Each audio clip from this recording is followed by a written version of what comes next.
Last one in.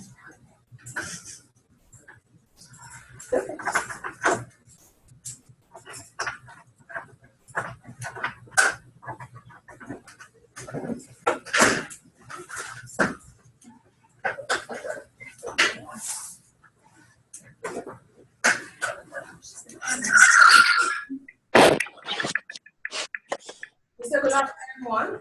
Those of you online, can you please ensure that so we don't carry. No, I'm just using my iPad. We were going to do it over here, but Krista's not back yet. So. So at the end, I have a short presentation. I will have some time for questions at the end. So literature review. How many of you are doctoral students? Just a lot of you are master students. Okay, but I'm expecting it should be helpful for both of you. Just knowing that will let me know how much I will need to cover in what areas. So if I'm going fast, please feel free to stop me. I know I have an accent, so hopefully you'll be able to understand me as I go along. So literature review, friend or foe? Is it recording?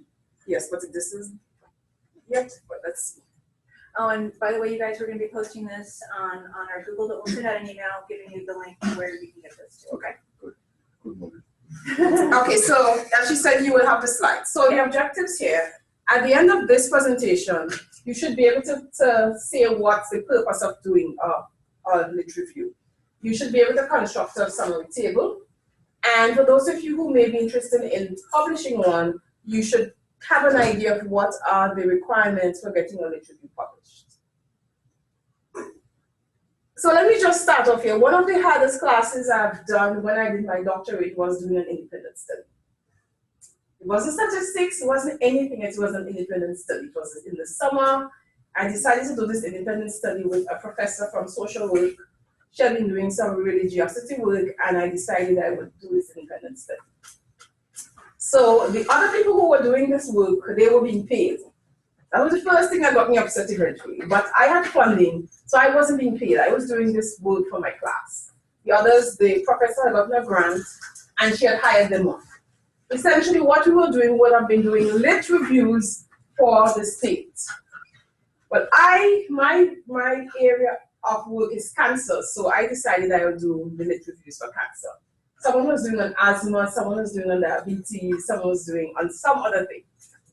But for some strange reason, I didn't factor in how many interventions there are on breast cancer. So even though heart disease kills more females every year, breast cancer gets a lot of funds, and therefore there are a whole lot of interventions on breast cancer. So I took cancer, not factoring that in, and then the review started. And I got hundreds of articles. And I found myself waking up at 7, getting ready, sitting in a seat from 7 and working until 11 at night. I had never worked so hard in any of my other classes, because this was a job that others were being paid for. You had deadlines, you had turnaround time, and I had the most work to do. Some of the others probably from like 30 interventions, I was over 100. So imagine just reading those articles every day, putting them into the table, then at the end you have to deliver a report and everything. That was my hardest class. It consumed my time, and eventually I started getting upset because I wasn't being paid. But I just had to do it. Eventually, though, I got a poster at APHA, etc. So it sort of worked out, but it was difficult. So welcome those of you now joining us.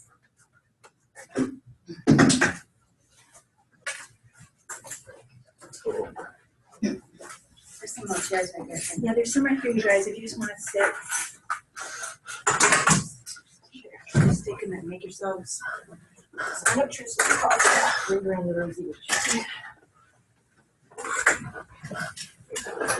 So I'm impressed that so many of you gave up your lunchtime to be here. So I'm hoping at least it is worth missing your lunch. Some in the back too, you guys. You thought there was going to be lunch. Yeah.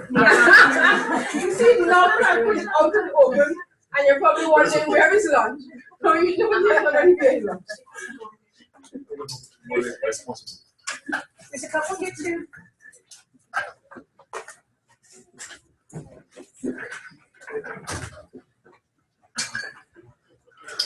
Okay, so let's continue. So essentially, I just went through the objectives for those that came with me. So what's the aim of a lit review?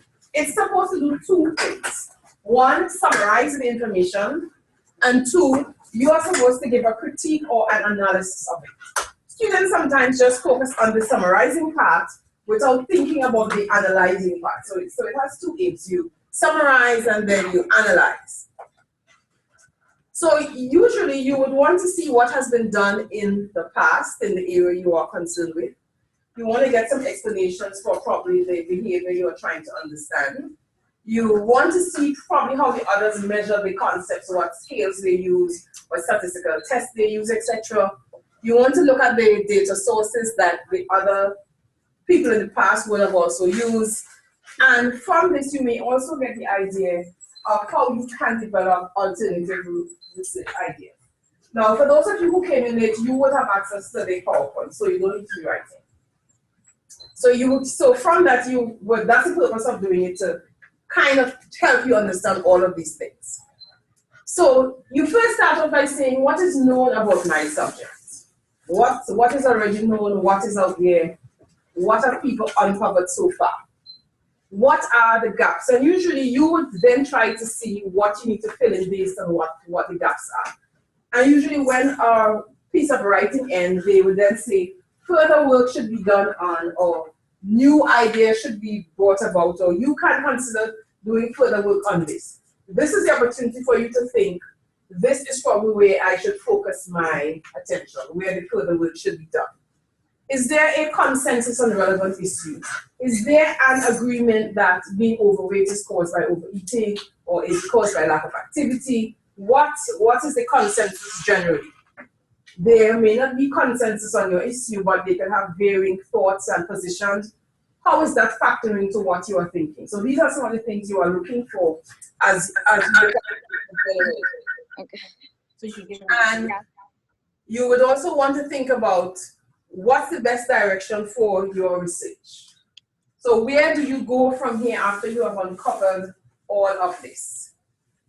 So imagine you just sit down one day and you know these, sorry to say, these crazy folks who decide to do this the polar bear dip. You might be thinking, why would people decide to run into the ice cold freezing water to take a bath? Or you may think, what is it about running 26.2 miles that motivates people to do that? These people must all be crazy. Let me try to understand that. So you have a bright idea. And your bright idea would be, how do I study this, or where do I go from here? What do I need to figure out about this topic? So the first thing you'll probably want to do is to go to the literature. And when people say that, it sounds like it's a mysterious world of the literature. So what does the literature say? So what exactly is the literature? What would be some of the sources you would expect to find information for a lit review from? We have already established there is no lunch. So you can probably look awake and start answering. You can probably get to leave faster and actually go have lunch. Yeah. So what are some of the sources where you can expect to find information? Are you talking about where do we go to? Yes. Have fun? Our library. The library. I don't mean the library. I mean the internet. The internet. So you want to search, but where exactly are you searching? Databases for what kind of writing? Journals, scholarly journals. What else? Peer-reviewed articles. I should go for lit reviews before as my first step. Right. So So I can have a good sometimes it's important to find a final literature that was done that would give you the overall picture. So anything else you would probably find? As much of you probably hate going to the library, sometimes you actually have to go to the library. Because there may be some seminal pieces of work that you actually have to read the beginning concepts from. Like you really have to go to the library to get a book. A literal book. So you may have to get a book from the library. So you have journal articles, books, you have dissertations, you have newspapers, you have conference proceedings, which may not actually be an article, but you may see the proceedings from the conference. You may also find audio and videotapes. All of that would give you so that constitutes the body of the literature. That mysterious thing we hear about. So it's really important then as you get started to think about what your search terms are. And because this is crucial to obtaining the correct information. As much as you might hate going to the library, this is where your librarians are very helpful. And each of you should probably know the librarian that's assigned to the School of Public Health, if you are from the School of Public Health. And you should know her email address by heart. I know my last person from my school, I can still tell you what her address is. We were actually friends. Because if I needed to do a search, I emailed her. She helped me. If I needed help with endnotes, and I'll get to that in a while, she helped me. She knew me and I knew her. We had a good relationship. I even tried to give her a gift once, but state employees cannot accept gifts from students, etc. Because that was how helpful she was to me. So you should know who is the librarian that's assigned. Who's the librarian that's assigned to the School of Public Health? Shirley. Shirley Reyes. Very good. So she could probably help you sometimes with knowing which databases you would find your information, because she would specialize in public health things. So if you go to Ms. Reyes, she would be able to help you with your search terms, with the databases where you can find your dissertations, etc. You should know her and she should know you. As soon as you walk in, she should know your name. Especially if you are a doctor or student. So, what's her name? Her name is Shirley Reyes. Yes. She works in the library. I actually don't know where her office is, but I just find her. But I communicate with her and speak to her and know her very well. Let's go in there and ask her. Yeah, that's what it is. So she's a librarian that's assigned to the School of Public Health. All right, so she would be able to tell you about public health information. So librarians are especially helpful. So one of the things you probably need would be a well-defined topic, and your search term should be something that you should keep track of. Now, those people who are eating lunches, I hope you have enough to share. just saying. Yeah. Okay? I hope so. Your search term should be something that you'll probably copy and paste and save in a Word document. Because each time you search, after you have figured out what you're using, the terms should be the same. You can't just be changing the terms every time you think about it.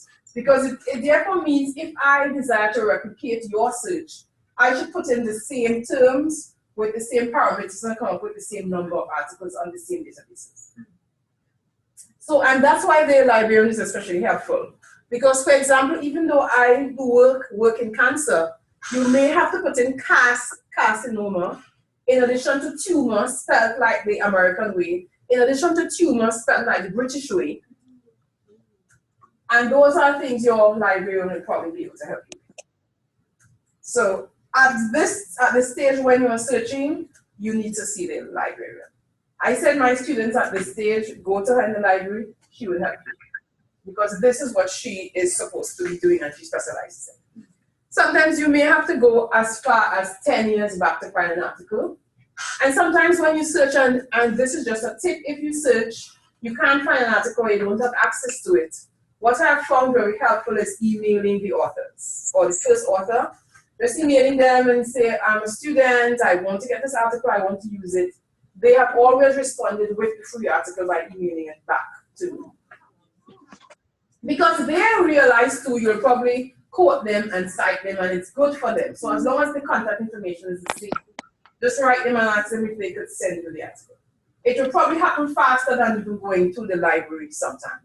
So if you're in a rush, I mean, they are polite, normal people just like me and you, and they would find the article where it is and they will send it for you. Huh? Or for free. All right, so that's just one of the things you can probably do. If you, You sent Oh. and you get it. Yeah. So it usually works, it's free and it's fast. Right? So I've sent people in Australia, can you send me an article? You write a nice email to someone like a struggling student, which you probably are. That's why you don't want to pay through the library and they will oblige. So you will be searching. So after you have your terms, you have them saved, you get to searching. So these are just some of the websites that public health students might want to search as EBSCO, CINAHL, PubMed, etc. Google Scholar could also be one option, especially when you're starting out. It may not be for the final search. And you also have what is known as hand searching, which would be where you actually look through the references of the ones you find helpful. They may also have cited some other ones, and then from that point you would find them. So you would put the ones you found, the numbers you would have found from the internet search, and then you have your hand searching, which you would look through those references and get some more references, hopefully. So sometimes when you're stuck, if your field doesn't have a lot, that's one of the helpful things, just by looking through the references and getting. So how many of you are using a referencing software? EndNotes, RefWorks, something? A few. Now the other thing, this is the reason why you need the librarian. Because you should be using some kind of references, especially if you're a doctor or a student. I'm not sure if it's online. Your online thing. Probably there. Yeah, it's about. Oh, no, the others can't. No, I'm trying to mute the button. Mute, yeah. But it didn't mute, but it is Yeah. just appearing. Okay. So using a referencing software is helpful because once you find your articles after you're found them on the website, etc., you can then send them to the referencing software. I use EndNotes, and from there your referencing becomes much easier. So later on, it fills them into the referencing page, and it also helps with your in-text citation. So you should be using some kind of software. You should start building the library, keeps them all in the same place, in a safe place. It can help you find the articles, etc. And it will probably save your work 100%. I can assure you, if you use it now, you probably will have to dye your hair a lot less later on. Like really, you would. Okay, so because in-text citation is also a crucial part of your lit review, and that's much easier with a referencing software.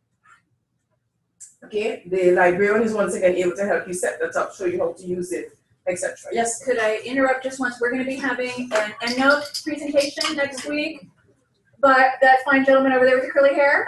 So sign up for that. I'll be sending that out. But anyway, sorry, go ahead. Wednesday, 5 to 7.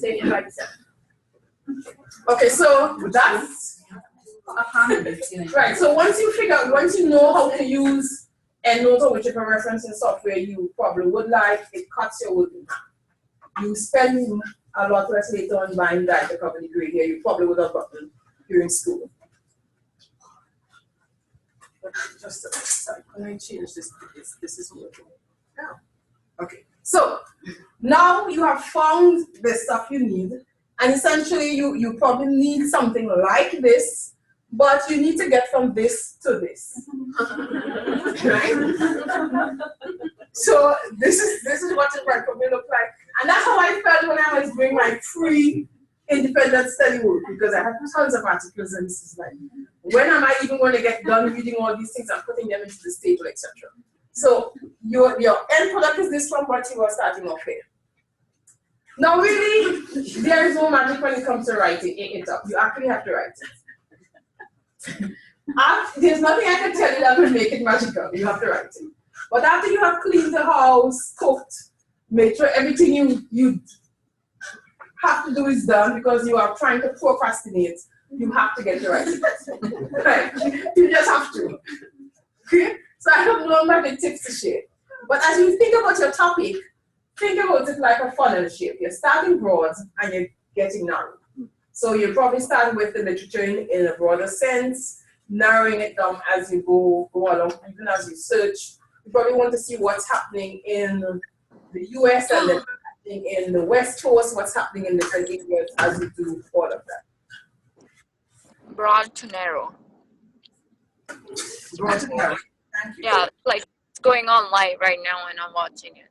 Oh, viewers, mute yourselves, please. Come on. If you don't mind, can you just mute yourself in the meantime? We'll open for questions in a while, but you should continue. You should try to mute yourself.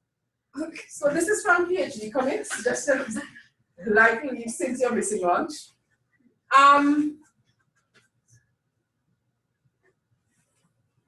It's like typing a lot of words. Okay, so this This here is probably the magical tip I will give to you. If you had to pay me, this probably is what you should pay me for right now, like justice. So essentially, one of the things that would make it helpful is doing a summary table. So for example, you have found 30 articles. It's 30 is just a number randomly. You start off by doing a summary table. Because as you read the articles, you have to find a way to characterize the information you are gathering. So I just put a couple headings here. Some of these are standard headings. Some may vary based on what you are interested in. So for example, you start off with the author and the year, then you have the purpose of the study. You will probably put your study design, whether it's qualitative, quantitative, RCT, quasi-experimental.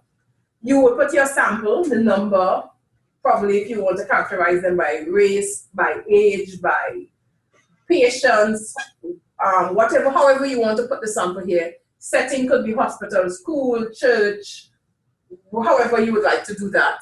Then if you're interested in theory, for example, as my area would be, you might put a theory column. Then you might put what your intervention would be, results, limitations. You can also have an extra column just with comments for the things you would actually need as you start writing up the actual information. From the work that you are doing so far, can you think of any other column you might need? No. Anything else you think would be helpful?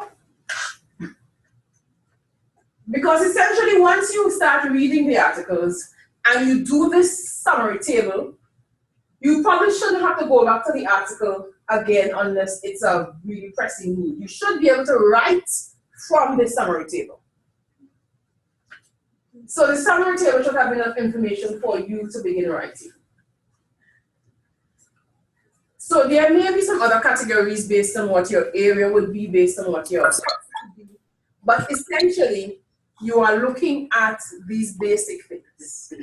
If you're environmental health, I'm not sure what's the area you might need, but these are general areas. And if you look at literature reviews that are published separated, they usually have a summary table. So it's twofold. If you have to publish this by itself, you should have the table. And then when you're going to write, even if it's just for your thesis or part of a class, you would start off from the summary table. Because it gives you a way to categorize information you have been finding, to summarize it somehow as you go along. Right, so one of the things, and I'll go back to that in a little bit, would be, as you start writing it up, you choose a logical structure. You have to be critical and consistent. So from this table, what do you think could be a way that you could start categorizing these studies you have been finding? How can you group them?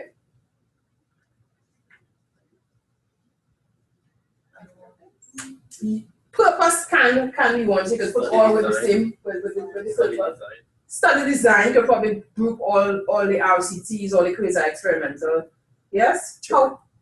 Theory, you can probably group all of them that use the same theory. You can probably group settings. So all of those that were done in a hospital setting, all that would have been done in a school setting, or that may have been done in a church setting. You can probably also group based on the sample size. Not the sample size, the sample. So all the ones that were done with African Americans, all the ones done with Caucasians, all the ones done with Hispanic. So from this, you can start to get an idea of how you should group it. Because when you write it, it's not just summarizing all these things. You have to make sense of it. So it can help you, yes? Intervention would be helpful also. Intervention, yes, if the interventions are very similar. So for example, if you found 5 studies targeting overweight that use a food and vegetable intervention, then you have a way there to just group them. So as you look at your table, you should start to see some patterns coming out. And those patterns will be what will help you to make sense as you start writing. So for example, you might tell yourself, even as you're doing your search and doing this, I want to summarize 5 articles each day. That's a reasonable goal. You might summarize 5 articles, and at the end of the week, you have 25 articles in this summary table. And from that, you can start to see a pattern where you can begin writing. So what's the pattern I'm seeing? How do I want to group it, etc. So you choose a logical structure, as I said. Be critical and consistent. if you're doing a review, for example, in your dissertation, subheadings are helpful. So you would have to figure out, do I want subheadings based on settings, subheadings based on theories, subheadings based on intervention, however you want to do it. So that would make it easier reading. You need to use transitions to help with your argument. So if all of these support this idea, but these others found that that didn't work, then you actually start showing that. The results in these 5 were positive, but on the other hand, this author didn't do that. One of the things I find students do when they submit these sometimes is that they don't have details in it. And part of why you do this is that you're building an argument for me to see if it makes sense. And for me to decide if it makes sense, I need to have enough information. So you should say to me, Daniel et al. In a study with 400 African American teenagers found da. He did an intervention with so, and 50% of them lost weight and this didn't. If you just say to me an intervention was done and the results were helpful or they lost weight, I can't make a decision if it was a good study. One, I don't know sample size. One, I don't know what kind of study it was. Was it an RCT? Was it quasi-experimental? So I need to make a decision based on the information you provide for me. If you haven't given me the information, you probably need to do it over, because then I can't tell if it was a good study or not. So as you give me the information that would help me to decide that, I can make a decision. Was this a good study? Does it make sense? You might probably mention limitations afterwards, etc., to help you with that. So if the results of your studies are varying or inconsistent, mention that. If 10 studies found people lost weight with eating protein and 10 people found they lost weight with eating carbs, that's an inconsistent thing. You need to find a way to show that. So these 10 studies found this, these 10 found that didn't work, etc. Many drafts may be needed, and it's important here as you do it, it's not just a number of things you have looked at, but you're building an argument, not a library. So think about it as building an argument to show me. All of this should then go on to show why you need to do the topic you're actually doing. So this is the whole point of this entire thing.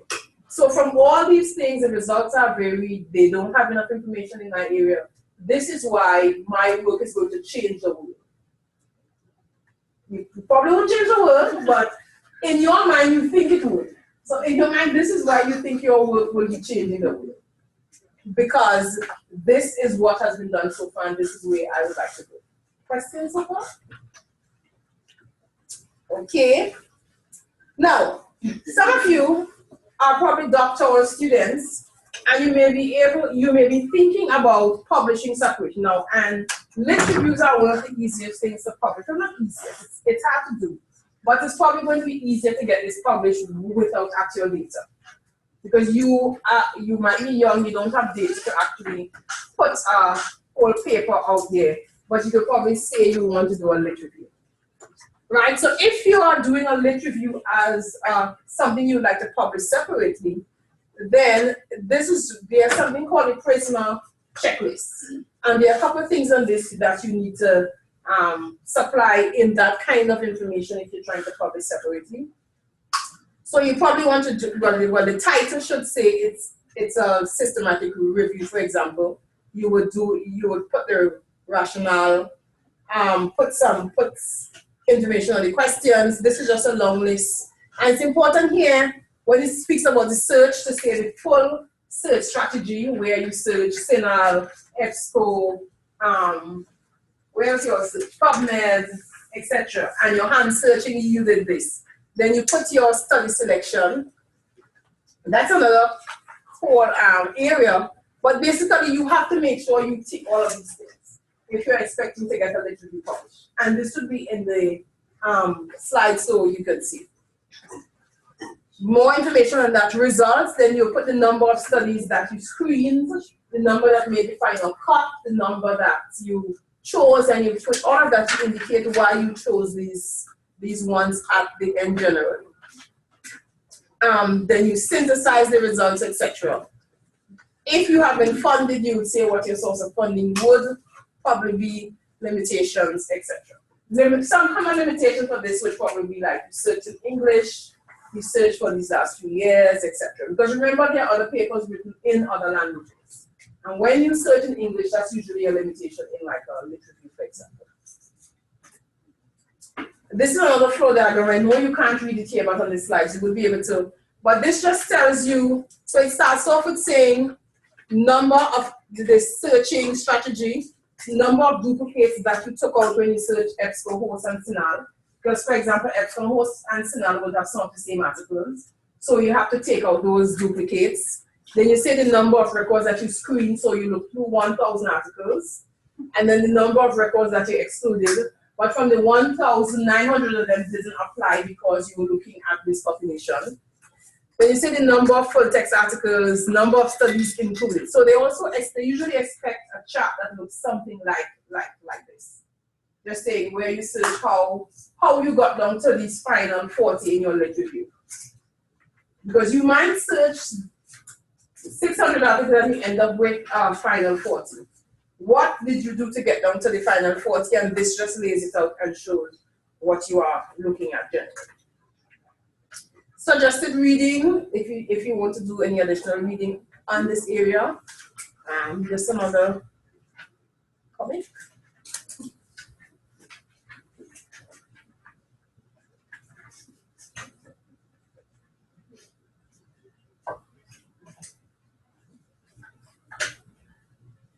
And if there are any of you who are doctoral students, people usually like to ask you, how is the writing going? How's the writing going? And you really don't know what to say, except it's not going anywhere, but you can't really say that. It's fine, it's good. It's fine. It's fine. So essentially you have to find answers for how is the writing going. References, questions.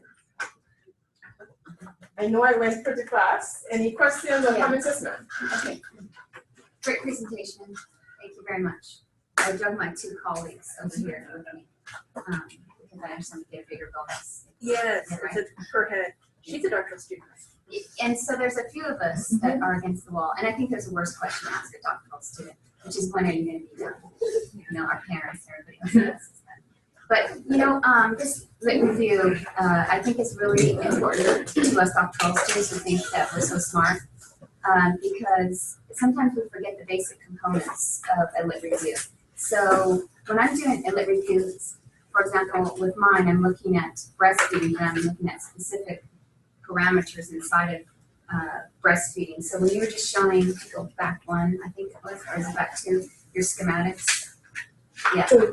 Yes. That's very interesting process for me, because when we get down to the bottom, sometimes we forget all of these relevant points, and where in my mind I think that I'm going. By the time I get to a piece of the journey, I go, oh hey, wait a minute, this is more interesting than that one. So when you're looking at these really broad topics like breastfeeding or like obesity, do you have any suggestions on how to take the next step with documenting what you find? So specifically inside of breastfeeding, let's say we're looking at duration of exclusive breastfeeding, or maybe even defining exclusive breastfeeding. So like, you mean in the actual studies? What we're trying to do, and I'm sorry, I just get it a little excited. What we're trying to do is we're trying to find the gaps in research. I mean, that is our, that's our big quest, and sometimes it's hard to, find these little gaps, and then once you find the gap, how you even build that out. Okay. So if you have done a search like this, breastfeeding would be pretty wide. You probably have to go breastfeeding in African American, breastfeeding in Hispanics, breastfeeding in after. So you have to narrow it down a bit.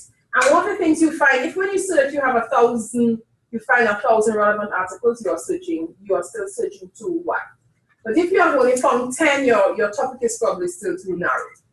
So there's a fine line in between getting the right numbers. But if you have searched and you have found, for example, 500, you have to have some kind of criteria on which you assess your studies.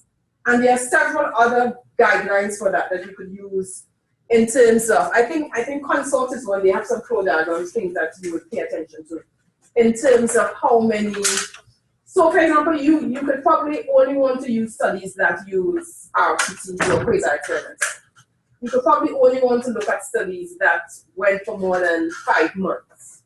You probably only want to use studies with the attrition less than 50%. So those are things you would do to narrow down the ones you're actually using. But when you do the Prisma flow diagram like this, you would indicate what was your study selection and which ones you actually, what was the eligibility to make it into your review. So after you looked at those, if you eliminated all of those that didn't go for 5 months, that didn't use RCTs or quasi-experimental, that follow-up was greater than 50%, etc., then you have a smaller number at the end and you could show that. Was that answer helpful? Yes, yes, it was. I was just thinking of some more. Okay. Any other questions? Yes, ma'am. What can you do about articles that are not published in English, but the title is in English and it's so attractive and it's exactly what you're looking for, and then the article is not in English? Is there any way you can translate the article?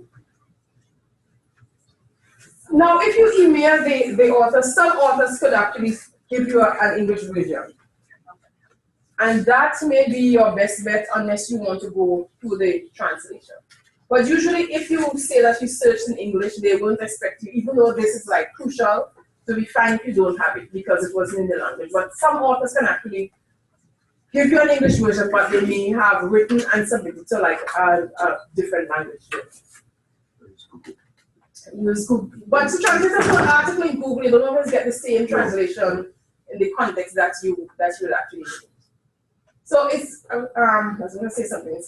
Yeah, but it's important to note that you probably only search in English and there are other things also. Sometimes the abstract is in English. Is it okay to use the abstract? You can use the abstract. You can use the abstract. But in that case, if you have contact information for the author, you probably just email and ask them for the results of the study. Right? Anything else? I don't want to overwhelm you with searching. I'm not exactly sure what you need. So that's why I didn't want to do too much, but I'm willing to just get questions. But I can assure you, if you do a summary table, half the magic is, so there are 2 things you should take away. You need a referencing software of some kind, 3 things. You need a referencing software of some kind. You need to know the librarian, personally. Yeah. And you need to do the summary table. Once you do those things, it is going to get a lot easier. It has been demystified a whole lot. Because whatever you don't know, then the librarian can actually help you. And you have your references software to do the rest. Yes, yes. Sir. So I found an article that supports my hypothesis. Should I analyze the limitation, the bias of the article? Yes, you should. Okay. Because later on, that will be important, and that's why the summary is one thing, but the analysis is another part. You have to critique the article. If the limitation was that they use a small sample size, etc., they didn't take into account this, then you would want to show that you are doing that for your activity. So I should mention that the employee, So that you wouldn't make the same mistakes. Some topics are very, very unique and very limited sources. There's volume, makes me look good or bad. Usually if a student says to me, I couldn't find the information, I say, have you spoken to the librarian? If the librarian couldn't find it, then I believe it is limited. But if you couldn't find it, no. You probably just didn't look well. Okay. I mean, even to the library.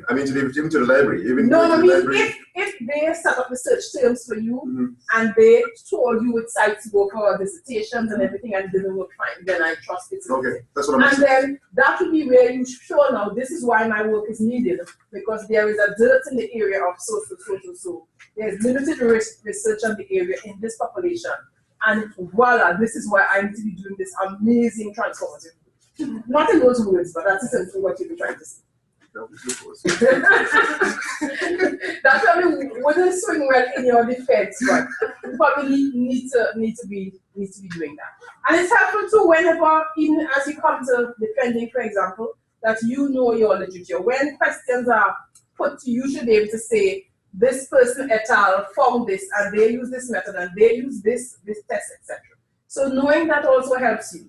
If you have the table, it's easy to check to learn like that, because it's not as if you have to search through 50 articles to put some stuff in your brain. You can just remember, or from the table, this person used this, or this person used this, and they use this theory too.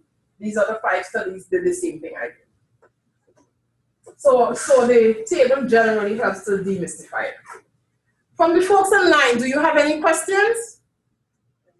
Yeah. Yeah, but no, I can hear her. no, but they can just unmute themselves when they want to talk to you. Feel free to unmute yourself and speak to me if you would like. I like the pictures.